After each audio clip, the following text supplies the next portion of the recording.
السلام عليكم ورحمة الله تعالى وبركاته ومغفرة. الصلاة والسلام عليك سيدي يا رسول الله. الصلاة والسلام عليك سيدي يا حبيب الله. الصلاة والسلام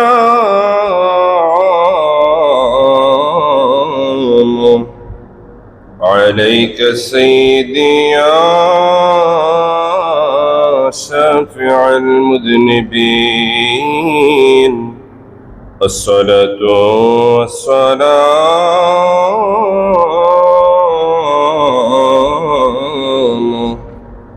عليك يا رحمة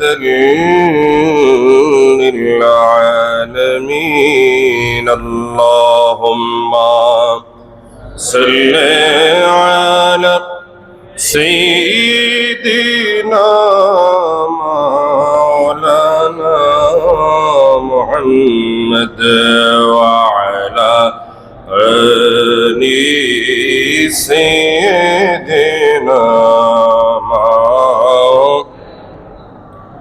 محمد.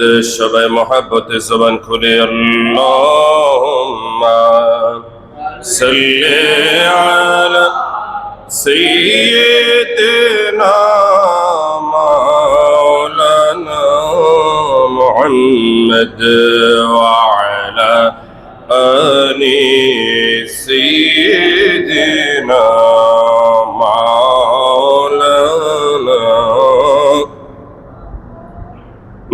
নবীজি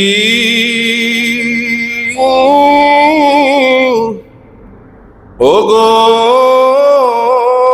মায়ার নবী, জবান ছেড়ে দিয়ে বলেন ইয়া রাসূলুল্লাহ।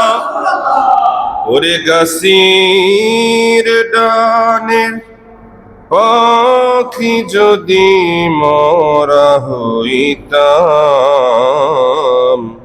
ওরে ওরে ওরে ওই মদিনায় যাইতাম। আল্লাহুম্মা সাল্লি সাইয়্যিদিনা মাওলানা মুহাম্মদ ওয়া আলা আলি সাইয়্যিদিনা জোরে লা ইলাহা ইল্লাল্লাহ, সবাই লা ইলাহা লা ইলাহা ইল্লাল্লাহ, লা ইলাহা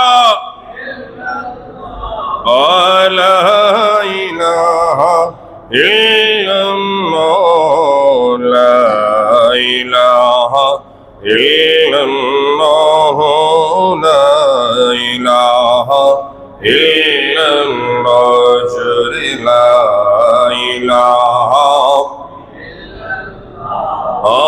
লা ইলাহা।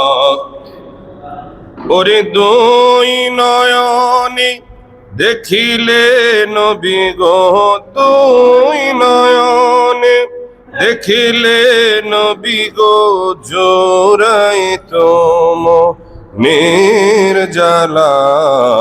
লা ইলাহা ইল্লাল্লাহ, লা ইলাহা ইল্লাল্লাহ, জোরে লা ইলাহা ইল্লাল্লাহ, লা ইলাহা।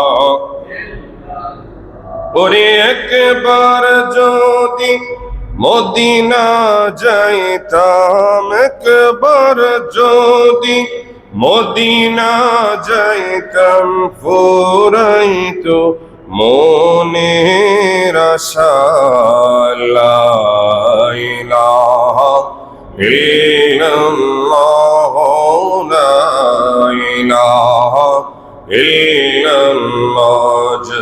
لا إله إلا الله لا إله لا إله إلا الله محمد رسول الله صلى الله تعالى عليه وسلم زبان سے দিয়ে বলেন মারহাবা صلی علی رسولنا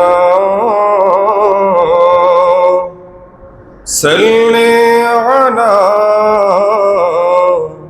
محمد صلی اللہ تعالی علیہ وسلم صلی علی حبیبنا صلی علی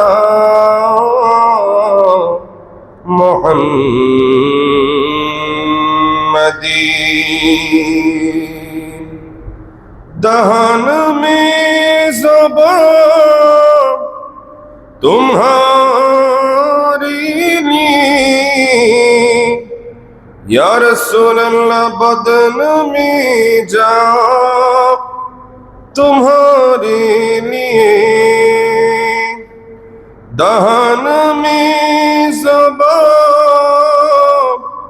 تمہارے لیے ارے بدن میں جا تمہارے لیے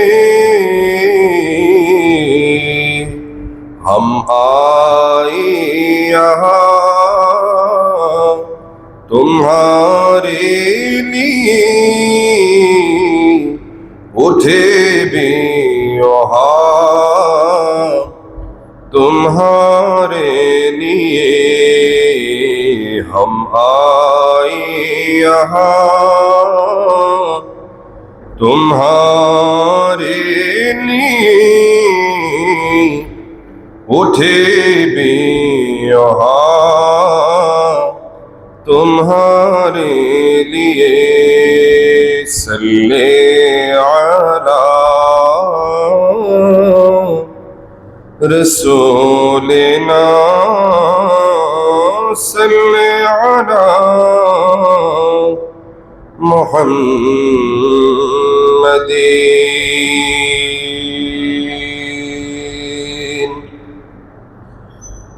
میں سجدہ کرو یا یہ دل کو سنبھالو محمد کی چوکاٹ نظر آ رہی ہے بولنا یا رسول اللہ میں سجدہ کرو یا یہ دل کو سنبھالو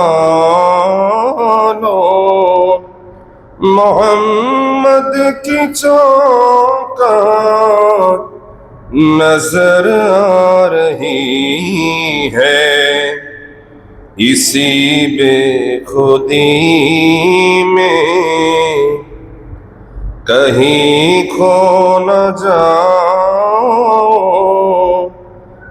طرف کملی والے ہیں کی طرف آ رہی ہے اور دو عالم کی دات میری سامنے ہو ارے کعبے کا کعبہ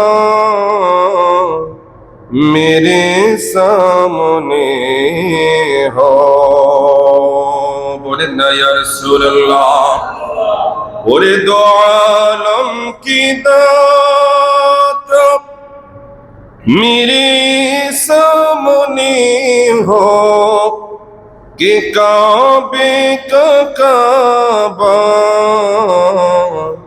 मेरे सामने है, अदा क्यों न फर्ज़े मोहब्बत करो में, खुदा की खुदाई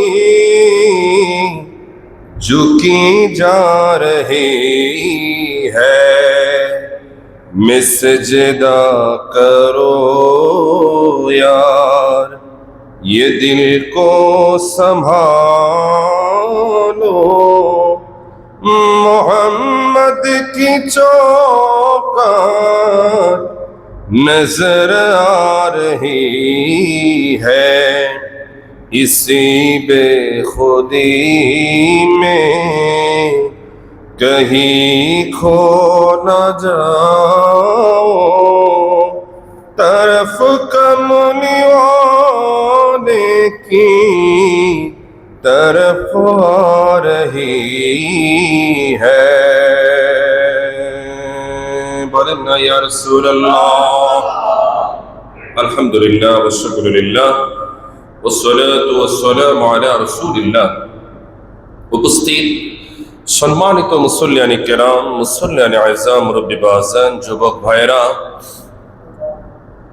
এখন আল্লাহ পাকের মহান হুকুম পবিত্র জুমার নামাজ পড়তে আসা আল্লাহ পাকের প্রিয় বান্দারা, আশেপাশে থাকা আমার পর্দার আড়ালে সম্মানিতা মা ও বোনেরা সহ আসুন আমরা সর্বপ্রথম আল্লাহ সুবহানাহু ওয়া তাআলার দরবারে শুকরিয়া জ্ঞাপন করি যে মহান রব্বুল আলামিন আমাকে এবং আপনাদের সবাইকে অতীব দয়া করে, মায়া করে, যাচাই বাছাই করে আরবি 12 মাসের দ্বিতীয় মাস, যে মাসটির নাম হচ্ছে সফর মাস, বলেন না সুবহানাল্লাহ, এই পবিত্র সফর মাসের চতুর্থ জুমার নামাজ আদায় করার জন্য যে আল্লাহ পাক আমাদেরকে কবুল করেছেন, আমরা খুশি না বেজার?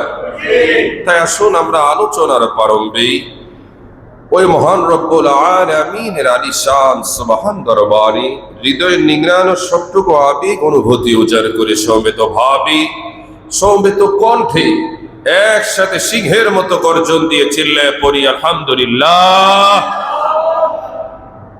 তার সাথে সাথে লক্ষ কোটি কোটি দরুদ ও সালামের নজরানা ওই নবীর নুরানি কদমে, যেই নবীজিকে আমার আল্লাহ তাআলা আজ থেকে ১৫০০ বছর আগে গোটা উম্মতে মুহাম্মদী নয়, গোটা কুল কায়নাতের জন্য রহমত স্বরূপ এই জমিনে প্রেরণ করেছেন। বলেন না সুবহানাল্লাহ।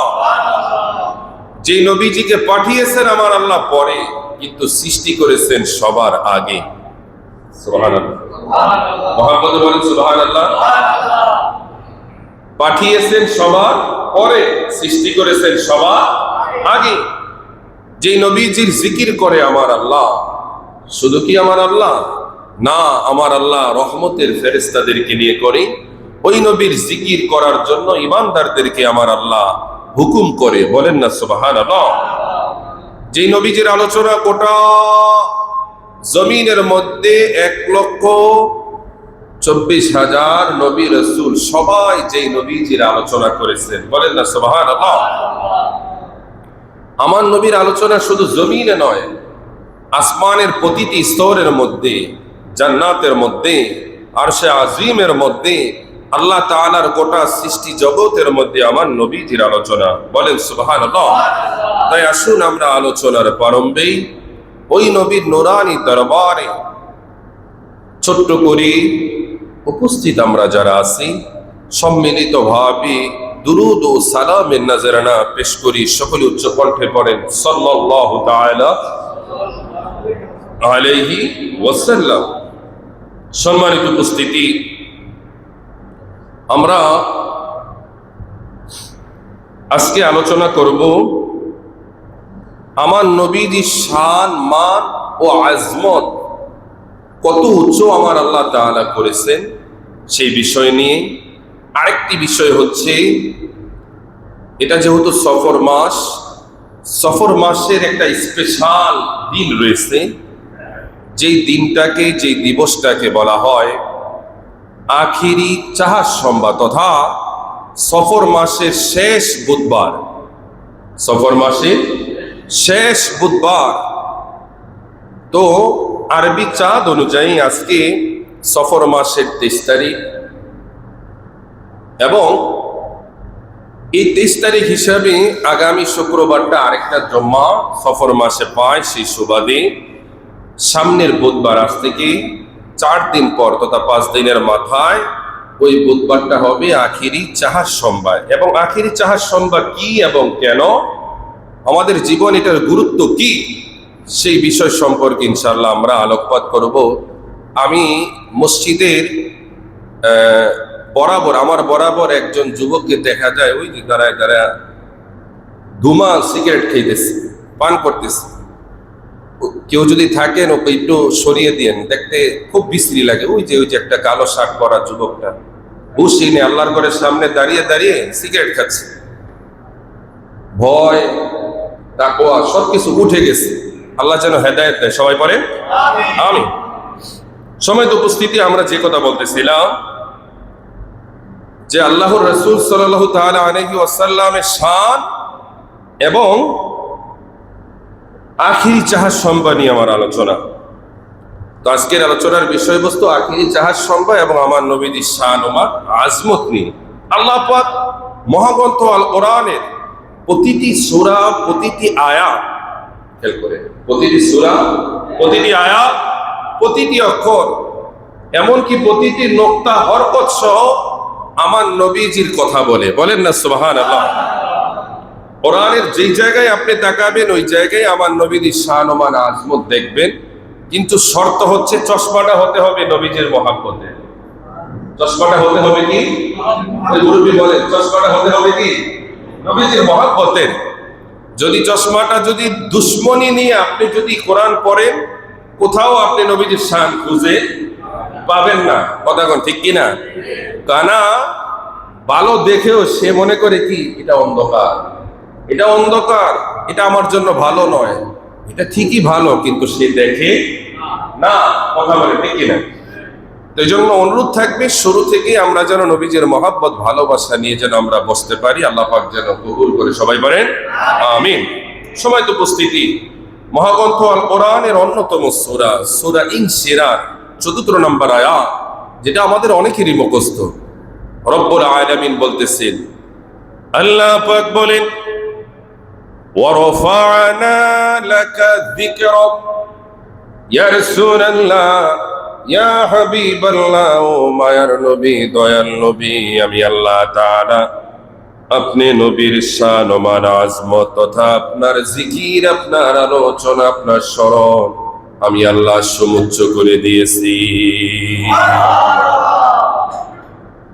যদি প্রশ্ন করা হয় আল্লাহ তাআলা তার হাবিবের জিকির কতটুকু বাড়িয়েছেন, সেই বিষয় সম্পর্কে বলতে গেলে অত্র আয়াতের ব্যাখ্যা করতে গিয়ে বিশ্ব বিখ্যাত তাফসীর গ্রন্থ তাফসীরে জালালাইন শরীফের মধ্যে উল্লেখ রয়েছে। এই আয়াতের তাফসীর করতে গিয়ে উক্ত তাফসীর কারকগণ বলেন আল্লাহ পাক এই আয়াতের মাধ্যমে তার হাবিবকে বলেন, বন্ধু, ও আমার বন্ধু, আমি আল্লাহ তাআলা আপনার আলোচনাকে এমন ভাবে সুউচ্চ করে দিয়েছি, আপনি কি দেখেন না যখন মুয়াজ্জিন আযান দেয় ওই আযানেও আমি আল্লাহ পাকের সাথে আপনি নবীজির নাম বলেন না সুবহানাল্লাহ। আল্লাহ বলে, হাবিব, ও বন্ধু আমার, আপনি কি দেখেন না মুয়াজ্জিন আযান দেয় আপনার নাম, ওই মুয়াজ্জিন যখন নামাজের জন্য আকামত দেয় ওই আকামতের মধ্যে আমি আল্লাহ আপনার নাম বিদ্যমান রেখেছি। বলেন না সুবহানাল্লাহ। শুধু তাই নয়, ওই নামাজের ভিতরে তাশাহুদেও আপনার নাম। ইমাম সাহেব, খতিব সাহেব, যে খতিব সাহেব মিম্বরে বসে বসে নবীজির বিপক্ষে কথা বলে, নবীজির শান ও মান আজমতের বিপক্ষে কথা বলে। এই যে সামনে আসতেছে মিলাদুন নবীর মাস, এমন এমন জালিম আপনারা পাবেন, যে জালিম বসে বসে মিলাদুন নবীর বিপক্ষে ফতোয়া দিবে, আছে কি নাই? জশ্নে জুলুসের বিরুদ্ধে ফতোয়া দিবে। অথচ ইমামে তথা তাফসিরে জালালাইনের লেখক আল্লামা জালাউদ্দিন সুয়ুতী, জালাউদ্দিন মুহল্লি তারা বলতেছে, আল্লাহ বলতেছে আয়াতের ব্যাখ্যায় তারা তাফসীর করে আল্লাহ বলে, হাবিব আপনি কি দেখেন না আমি আল্লাহ তাআলার ঘর জমিনে যত জায়গায় আছে ওই ঘরের মধ্যে দাঁড়িয়ে দাঁড়িয়ে ইমাম সাহেব যারা, খতিব সাহেব যারা মিম্বরের উপরে দাঁড়িয়ে খুতবা প্রদান করে, ওই খুতবাতেও তো আমি আল্লাহ আপনার নাম বিদ্যমান রেখেছি। এমনকি ভিন্ন ধর্ম থেকে ডাইভার্ট হয়ে যখন মুসলমান হয়, ওই মুসলমান হওয়ার পরেও মুসলমান হতে হলে আমি আল্লাহর সাথে আপনি নবীর জিকির আলোচনা রেখেছি, বলেন না সুবহানাল্লাহ। শুধু তাই নয়, যত জায়গায় আমি আল্লাহ নিজেকে রেখেছি, কোন জায়গায় হাবিব আমি আল্লাহ আপনাকে মাইনাস করি না। এবার আসেন আরেকটা হাদিস শরীফের দিকে তাকাই। নবীজির প্রিয় সাহাবী হযরত আবু সাঈদ খুদরি রাদিয়াল্লাহু তাআলা আনহু থেকে বর্ণিত, তিনি বর্ণনা করেন, এই হাদিস শরীফটা হচ্ছে শেফা শরীফের মধ্যে নাসিমুর রিয়াজ তথা প্রথম খণ্ড 123 পৃষ্ঠার মধ্যে হাদিস শরীফটি বিদ্যমান রয়েছে। ইমাম কাজী আয়াজ রাহিমাহুল্লাহ তিনি বলতেছেন, নবীজির প্রিয় সাহাবী হযরত আবু সাঈদ খুদরি রাদিয়াল্লাহু তাআলা আনহু বর্ণনা করেন, নিশ্চয় প্রিয় নবীজি সাল্লাল্লাহু তাআলা আলাইহি ওয়াসাল্লাম ইরশাদ করেন, আমার নিকট হযরতে জিবরাইল আমিন আগমন করলেন। নবীজি বললেন, আমার নিকট হযরতে কে আগমন করলেন? জিবরাইল। জোরে বলেন, কি আগমন করলেন? হযরতে জিবরাইল আমিন আলাইহিস সালাতু ওয়াস সালাম, যিনি ফেরেশতাদের সরদার। সুবহানাল্লাহ বলবেন না? আমার সুন্নি ভাইয়েরা, মুরব্বী বাজানেরা, যুবক ভাইয়েরা, নবী প্রেমিক অলি প্রেমিক ভাইয়েরা, প্রিয় নবীজি ইরশাদ করেন, আমার নিকট হযরতে জিবরাইল আমিন আলাইহিস সালাতু ওয়াস সালাম আগমন করলেন এবং বললেন, নিশ্চয়ই আমার এবং আপনার প্রতিপালক আল্লাহ তাআলা বলেছেন, ইয়া রাসূলুল্লাহ, ইয়া হাবিবাল্লাহ, বলে, হে আমার বন্ধু, আপনি কি জানেন কিভাবে আমি আল্লাহ তাআলা আপনি নবীর তথা আপনি হাবিবের জিকিরকে সমুচ্চ করে দিয়েছি, বলেন না সুবহানাল্লাহ। পিছনে দাও। কিভাবে আমি আল্লাহ তাআলা আপনি নবী আপনি হাবিবের জিকিরকে সমুচ্চ করে দিয়েছি। এবার নবীজি বললেন, আল্লাহ, ও আমার আল্লাহ, আল্লাহ গো, আপনি তো ভালো জানেন, বলেন না সুবহানাল্লাহ। আল্লাহ আপনি ভালো জানেন কিভাবে আমি আল্লাহ, কিভাবে আপনি আল্লাহ আমার জিকিরকে উঁচু করে দিয়েছেন।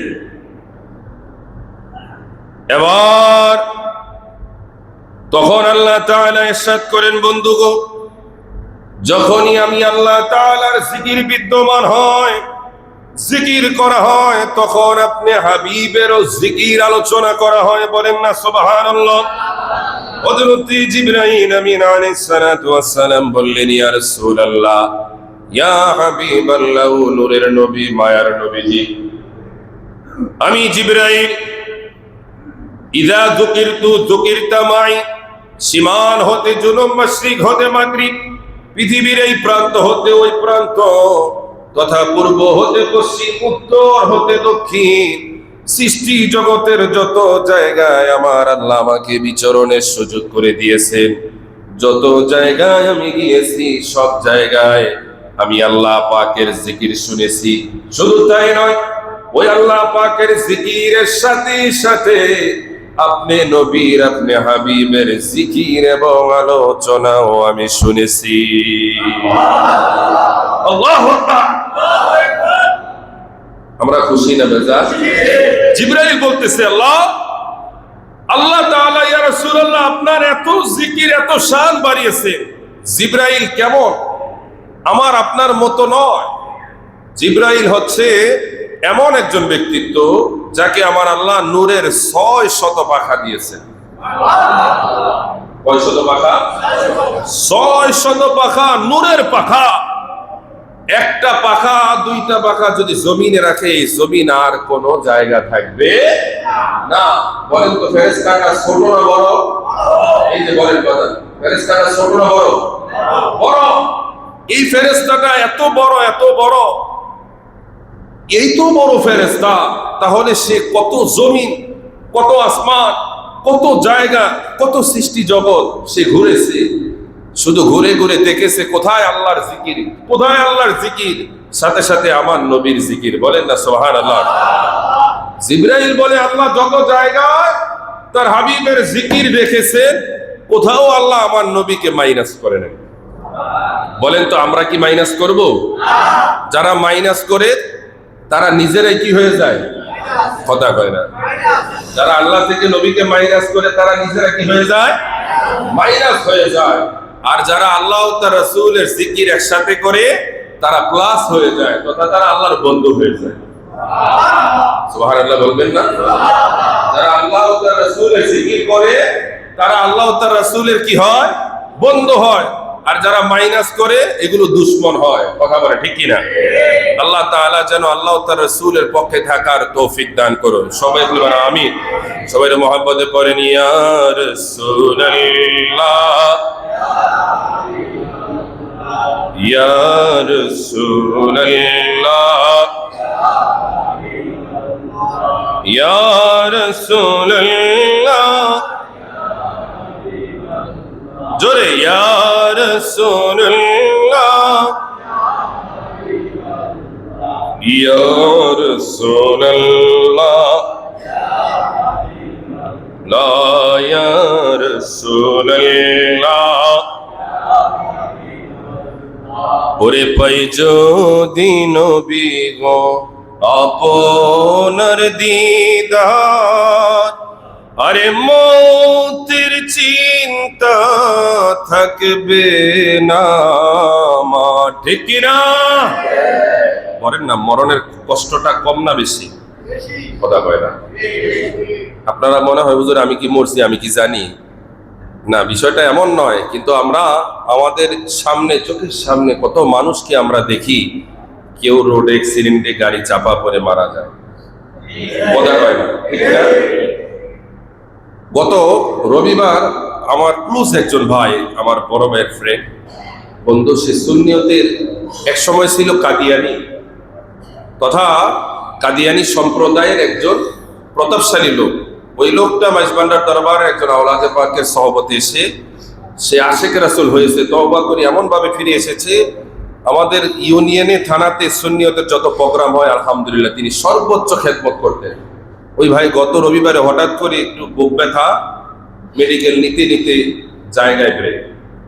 এত অল্প বয়সে একটা মানুষ চলে গেল। আসলে এটা দেখতে আমরা সুস্থ আছি, অসুস্থ লাগে না বিদায় হতে। যেই কোনো মুহূর্তে হার্ট অ্যাটাক, ব্রেন স্ট্রোক করে মানুষ কি হয়ে যায়? চলে যায়। কথা বলে ঠিক কিনা?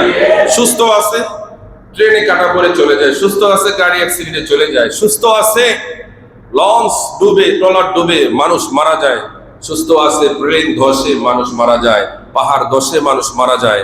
যায় কি যায় না? ওই যে গতকাল সম্ভবত সিলেটে স্লিপার কোচ বাস ইউনিক দুইটার সংঘর্ষে স্লিপার কোচে যারা ছিল তারা তো ঘুমিয়েছিল, ওই মানুষগুলোর মধ্যে 7 জন নাই। কথা বলে ঠিক কিনা? তো গাড়ির জার্নি আসলে যদি বাড়িতে যাই তাহলে তো মেহমান, আর বাড়িতে যদি না যাইতে পারি তাহলে কবর জগতের মেহমান। কথা বলে ঠিক কিনা?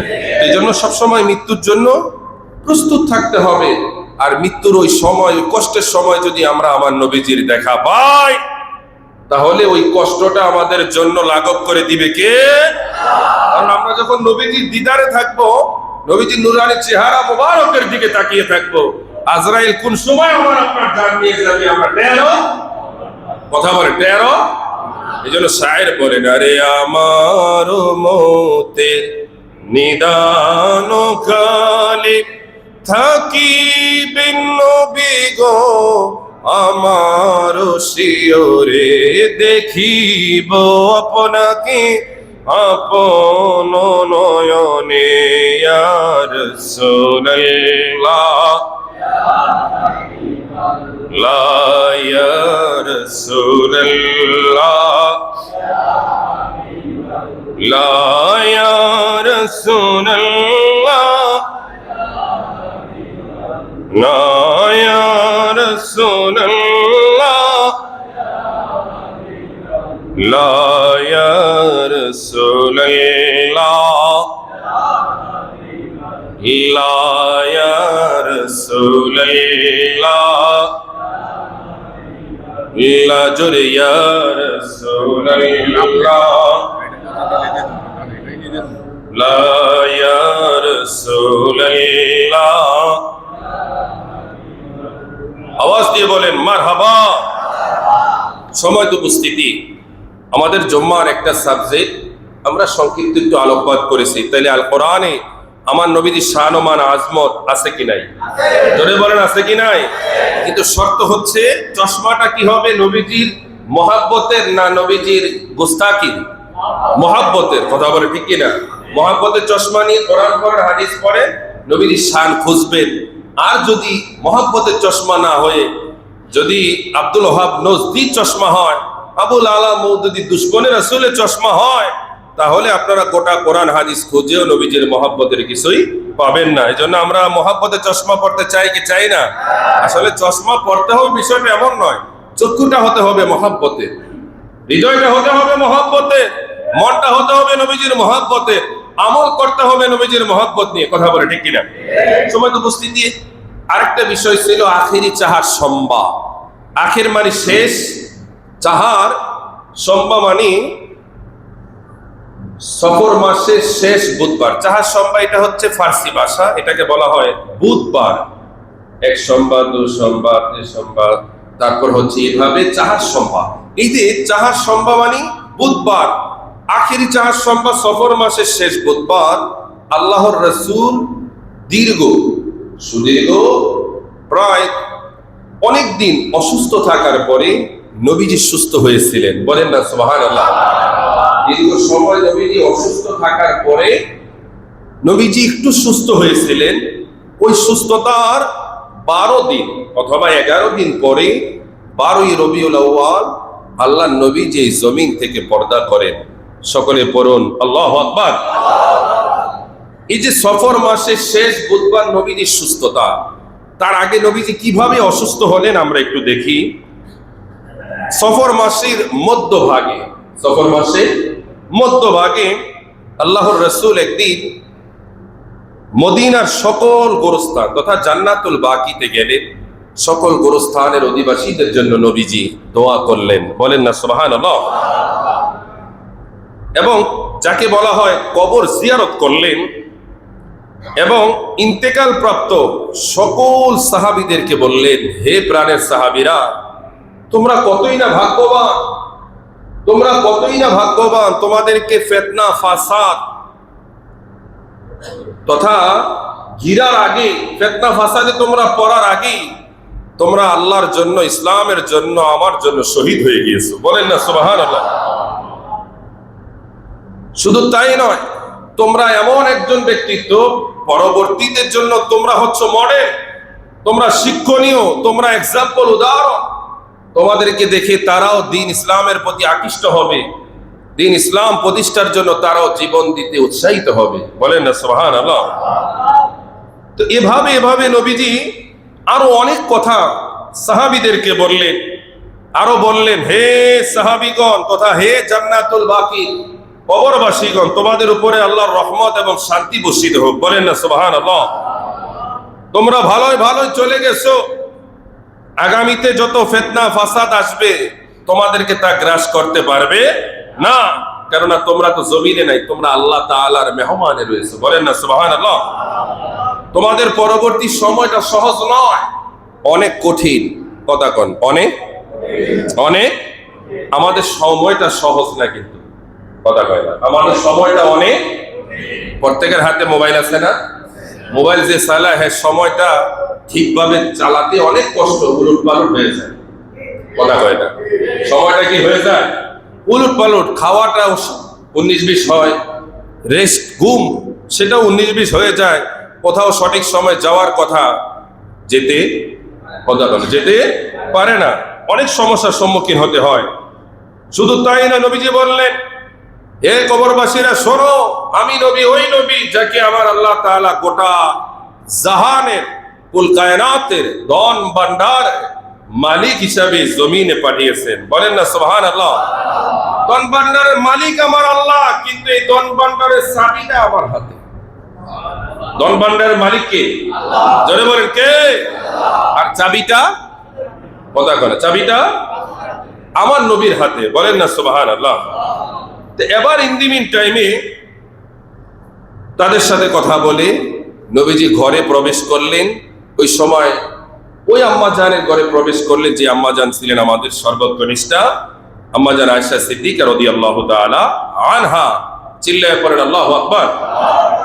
তো আম্মাজানের ঘরে প্রবেশ করার পরে নবীজি হুজরা মুবারকের দিকে যাচ্ছেন, গিয়ে দেখতেছেন আম্মাজান কান্নাকাটি করতেছে। কান্নার শব্দটা একটু জোরে হচ্ছে, কেন?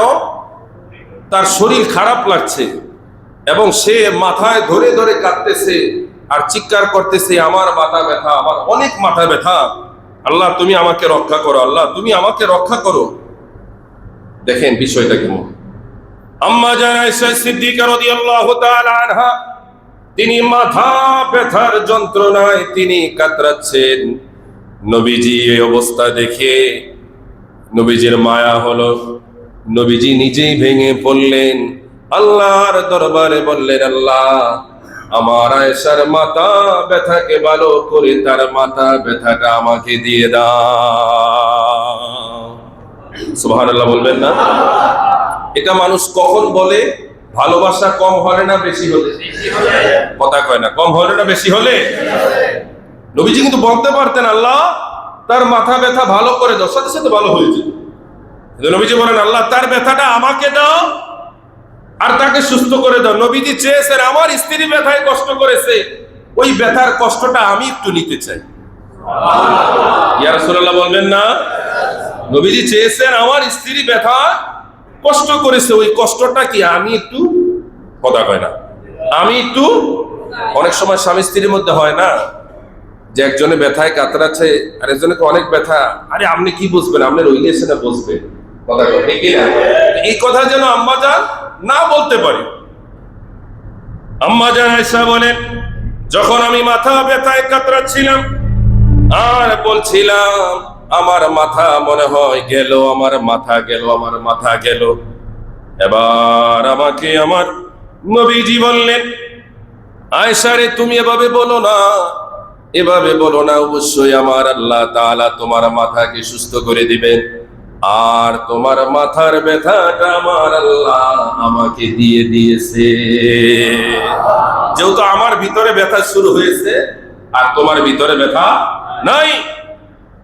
নবীজি বললেন, আয়েশা রে, ও আয়েশা, কত ভালো হতো যদি এই ব্যথায় অথবা অন্য কোনো উসিলায় যদি তুমি আমার আগে আল্লাহর ডাকে সাড়া দিতে, তাহলে এটা তোমার জন্য কত ভালো হতো। আমি নবীজি তোমাকে গোসল দিতাম, আমি নবীজি তোমাকে কাফন পরাতাম, তোমারে কবরে শোয়াতাম, তোমার জন্য আল্লাহর দরবারে দোয়া করতাম। আম্মা জান বললেন, তাই নাকি? আমি মারা যাব আর আপনি আরেকজন স্ত্রীর সাথে থাকবেন, এটা কখনো সম্ভব নয়। সুবহানাল্লাহ। এটা ছিল ভালোবাসা, এটা ছিল কি? এটা ছিল কি? নবীজি আম্মাজানকে বললেন, আয়েশা রে, তুমি যদি ব্যথায় মারা যাও তুমি চিন্তিত হয়ো না, আমি নবী যদি তোমাকে কাফন দাফন গোসলের ব্যবস্থা করে দেই, আমার আল্লাহ তাআলা তোমাকে জান্নাতে সুউচ্চ মাকামে পৌঁছে দিবেন। নবীজি নিজেই নিজের ক্ষমতা, নিজেই নিজের তাকওয়া, নিজেই নিজের মুজিজা, আল্লাহ তাকে কত পাওয়ার দিয়েছেন, ক্ষমতা দিয়েছেন, মুজিজা দিয়েছেন, ইখতিয়ার দিয়েছেন, সেই বিষয়টা আমার নবীজি নিজেই আলোচনা করলেন। বলেন না সুবহানাল্লাহ। এই যে নবীজির মাথা ব্যথা শুরু হলো, তারপর থেকেই একটু একটু করে শরীরের বিভিন্ন জায়গায় ব্যথা শুরু হতে লাগলো, নবীজি অসুস্থ হয়ে গেল, একটার পর একটা অসুস্থ। তো এবার সফর মাসের শেষ বুধবার, তারিখটা ছিল 30 তারিখ। সবাই বলো কত তারিখ? 30 তারিখ। আল্লাহর রাসূল সাল্লাল্লাহু তাআলা আলাইহি ওয়াসাল্লাম দীর্ঘ সময় অসুস্থ। দীর্ঘ সময় বলতে এখানে কতদিন? কেউ কেউ বলতেছে 15 দিন, 14 দিন। এখন 10, 15, 14, 13 যাই হোক না কেন, একটা বিষয় খেয়াল রাখেন, ওই সময়টা এমন একটা সময় যে সময় সাহাবীরা নবীজিকে এমন ভালোবাসতো, হাসতে হাসতে নিজের জীবন দিয়ে দিত। ওই ভালোবাসার মানুষ নবীজি যখন অসুস্থ থাকে, আরে একটা মুহূর্ত, এটাও তো সাহাবীদের জন্য আনন্দ না বিদারক? অনেক কষ্টদায়ক, হৃদয় বিদারক। সাহাবীর এটা মানতে পারে না। আর এটা তো প্রায় 10 থেকে 15 দিন। নিজের আপন প্রিয় মানুষ, ভালোবাসার মানুষ যখন অসুস্থ হয়, এটা যে যাকে ভালোবাসে সেই জানে। কথা কোন ঠিক কিনা? তো ইন্টিমেট টাইমে আল্লাহ নবীজি আম্মা জানকে বলেন, আয়েশা রে, আমার জন্য একটু গোসলের পানির ব্যবস্থা করো, তথা একটু পানি গরম করো, কুসুম গরম পানির ব্যবস্থা করো, আমি গোসল দেব। আম্মা জান কথা শুনে ভাবলেন, যেহেতু নবীজি গোসল দিতে চায়, মনে হয় নবীজি একটু সুস্থ হয়েছে। বলেন না সুবহানাল্লাহ। সংক্ষেপে দ্রুততার সাথে আল্লাহ নবীজির গোসলের ব্যবস্থা হলো। নবীজি বললেন, আয়েশা রে, আমি এখন ফজরের নামাজ পড়বো, তুমি একটু কাজ করে আমার হাসান হোসাইন কোথায় আছে, আমার ফাতেমা আলী কোথায় আছে, তাদেরকে একটু ডাক দাও, তাদেরকে নিয়ে আমি সকালে নাস্তা করব। এই খবরটা ইন্টিমেট টাইমে মুহূর্তের মধ্যে সাহাবীদের প্রত্যেকের কাছে পৌঁছে গেল। প্রত্যেকের কাছে পৌঁছে গেল। এবার সাহাবীরা আলোচনায় বসলেন। সাহাবীদের মাঝে কি খুশি, কি আনন্দ! একজন আরেকজনের সাথে কোলাকুলি করতে লাগলেন, মোলাকাত করতে লাগলেন। তাদের আনন্দটা চোখের পানি দিয়ে তারা প্রকাশ করলেন আর বলতে লাগলেন, ভাইরা, এই একটা খবর শোনার জন্য আল্লাহর দরবারে কত কেঁদেছি, কত সেজদায় পড়েছি। আমার আল্লাহ তাআলা আমাদেরকে আজকে সেই খুশির সংবাদটা শুনিয়ে দিলেন। সাহাবীরা পরামর্শ করতে লাগলেন, ভাইরা রে, নবীজির এই আনন্দটা, সুস্থ হওয়াটার এই আনন্দটা আমরা এমনি এমনি বৃথা দিতে দেব না, যেতে দেব না। কি করা যায়? হযরতে আবু বকর সহ জগৎ বিখ্যাত ওই সময় উপস্থিত সাহাবীরা, সব সাহাবীরা, প্রতাপশালী আবু বকর, হযরতে ওমর, ওসমান, মাওলা আলী, শেরে খোদা আব্দুর রহমান সহ সবাই পরামর্শ দিল, আসো আমরা এই আনন্দের দিনে আমরা কিছু খাবার তথা কিছু অর্থ তুলি, যে অর্থ দিয়ে আমাদের ভাই বোনদের জন্য আমরা রিজিকের তথা খাবারের ব্যবস্থা করে ফেলি।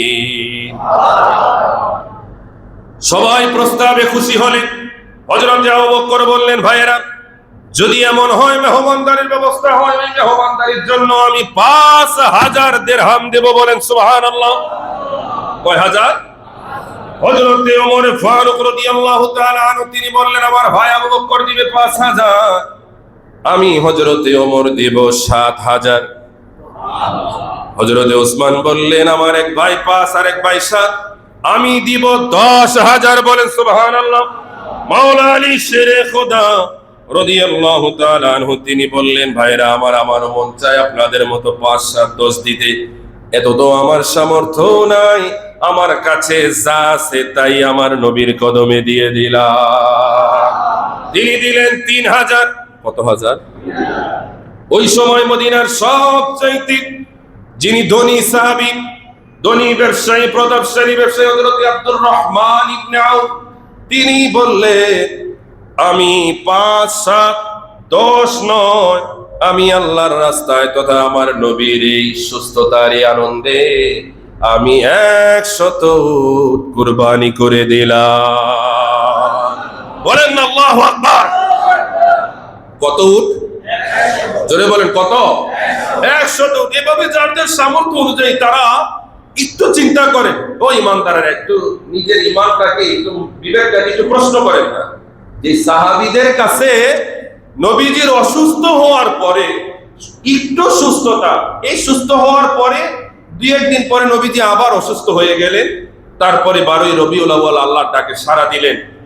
আজরাইল আমিন নবীজির রূহ মুবারক নিলেন, গোটা দুনিয়া সফর করে বলেন, আল্লাহ আমি কোথায় এই রূহ রাখবো?